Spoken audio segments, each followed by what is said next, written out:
Vous êtes sur NC News dans votre JT du jeudi 9 septembre. Ce soir, encore un point complet sur le Covid-19 en Calédonie avec les inquiétudes de la présidente du MEDEF, une immersion au cœur des familles confinées et le résumé du point presse du gouvernement.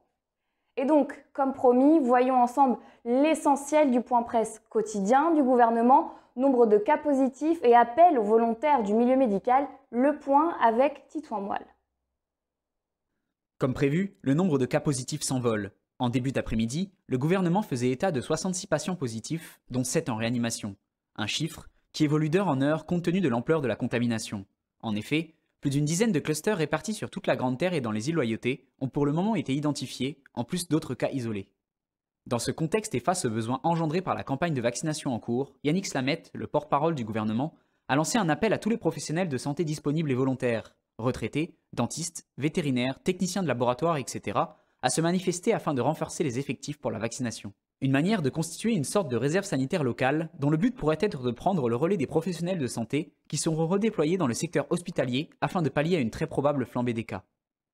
Le gouvernement a une nouvelle fois rappelé que la capacité des tests PCR disponibles sur le territoire n'était pas infinie, environ 800 tests par jour, et qu'il était inutile voire contre-productif de se faire dépister si l'on ne présente aucun symptôme. Après un test, les personnes doivent s'isoler en attendant le résultat. Pour ceux qui ont été en contact avec une personne positive, le mieux est d'attendre 5 jours avant de se faire tester à son tour. Sébastien Lecornu a haussé le ton hier dans l'hémicycle de l'Assemblée nationale. Le ministre des Outre-mer a vivement reproché à la députée de la France Insoumise, Danielle Obono, de ne pas voter en faveur de l'état d'urgence sanitaire en Calédonie. Retour en images. Vous êtes en train d'expliquer qu'un territoire de la République qui est exempt de Covid, sans Covid, depuis maintenant 18 mois, qui découvre des premiers cas depuis le début de cette semaine, que la réponse de bon sens consiste à confiner pour de bonnes raisons, parce que dans un territoire archipélagique, le confinement permet tout simplement d'éteindre l'épidémie. Ce n'est pas un slogan, nous l'avons déjà fait une fois, et ça a fonctionné, ça a permis de retrouver la véritable liberté qui consiste à n'avoir ni confinement, mais pardon madame, ni masque, ni mesures barrières, parce qu'en Nouvelle-Calédonie, c'est ce qui se passe. Et là, vous nous expliquez que vous vous opposez à l'établissement d'un état d'urgence sanitaire en Nouvelle-Calédonie, alors que c'est le seul moyen non seulement de protéger les vies et de protéger notre système de soins. Pardon, mais là, l'irrationalité touche à son comble. Alors, je comprends le yaka faucon, je comprends aussi l'appétit électoral pour les Outre-mer à quelques semaines de l'élection présidentielle et des élections législatives. Je vois bien le procès qui peut nous être fait. J'aime la politique, la démagogie un peu moins. Là, néanmoins, Madame la députée, vous venez de vous trahir. Parce qu'en refusant l'état d'urgence sanitaire en Nouvelle-Calédonie, c'est tout votre raisonnement depuis 1h30 qui tombe. Il n'y a qu'un faucon, il aurait fallu prévoir, il faut faire autrement, il y a autre chose que la vaccination. Et là, pour le coup, il n'y a pas d'autre choix que de confiner. Les autorités collégiales, indépendantistes du FNKS, de l'UNI, de l'UC, les loyalistes, toutes tendances politiques confondues, unanimité sur le territoire dit on confine car il faut se protéger. Et vous ici, à des milliers de kilomètres de Nouméa, vous expliquez non, c'est pas une bonne idée, il faut faire autrement, circuler, il n'y a rien à voir, c'est pas responsable. Autre prise de parole du gouvernement, Jean Castex affirme que le référendum sera maintenu malgré l'arrivée du Covid en Calédonie. Le Premier ministre s'est exprimé hier à Paris devant la presse à l'issue du Conseil des ministres. On l'écoute. Enfin, ai-je besoin de vous rappeler que le 12 décembre prochain se tiendra la 3e consultation référendaire en Nouvelle-Calédonie. Nous sommes à cet effet pleinement mobilisés avec le ministre des Outre-mer qui se rendra sur place en octobre pour que la consultation se conduise dans de très bonnes conditions et pour que l'information des électeurs soit la plus complète et la plus objective possible. Comment limiter l'impact du confinement sur l'activité économique? Mime Sidélé, présidente du MEDEF, était notre invitée. Elle évoque la situation des entreprises en ce 3e confinement et les pistes à l'étude pour assurer leur survie.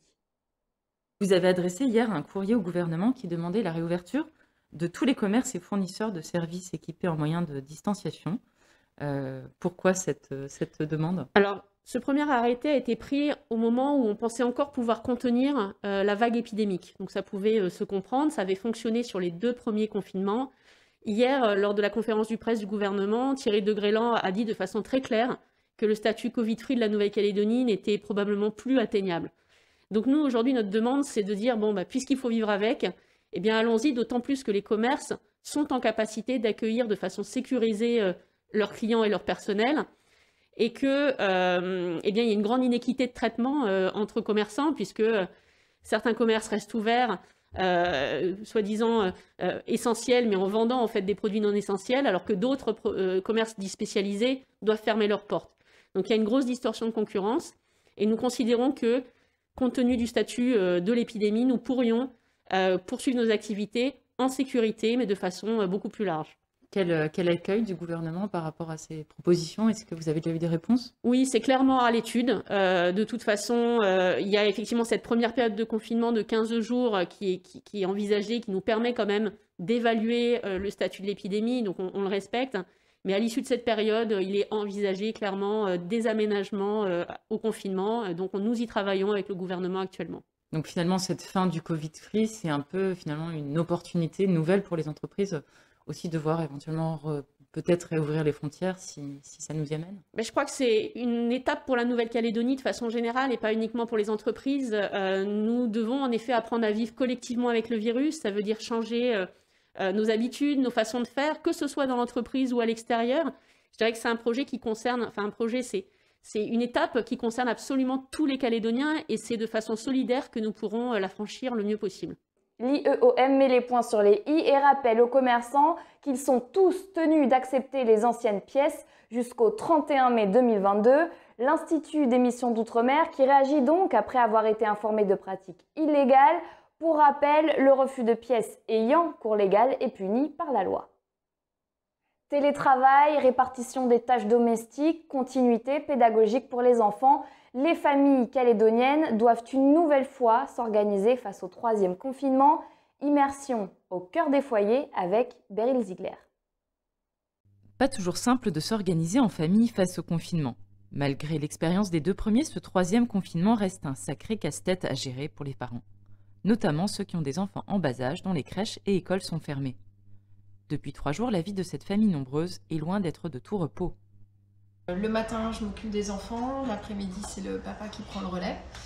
On a prévu des journées, voilà, on a un rythme de journée qui permet de caler les devoirs, ce qu'il y a à faire pour la famille.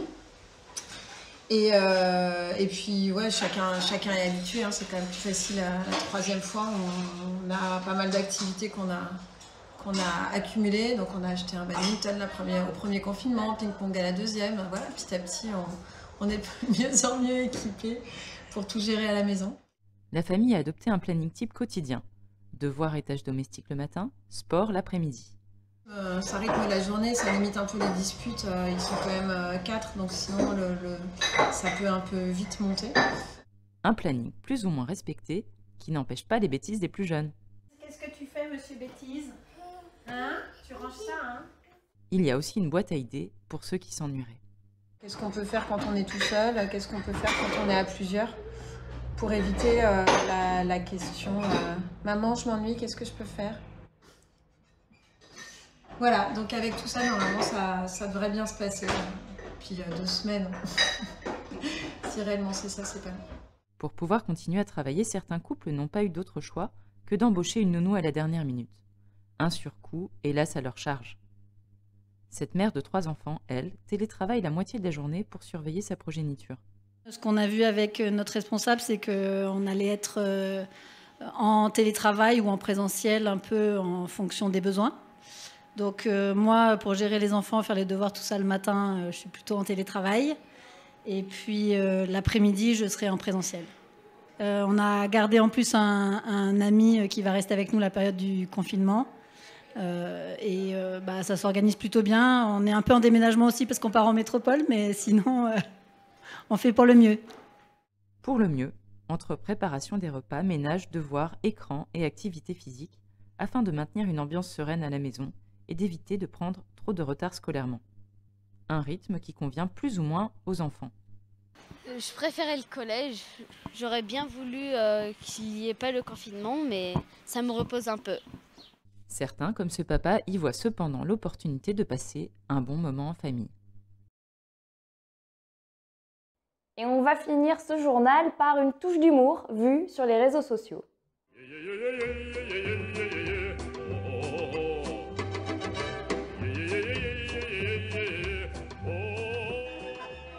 Merci à vous d'avoir suivi l'info sur NC News et à demain pour un nouveau JT.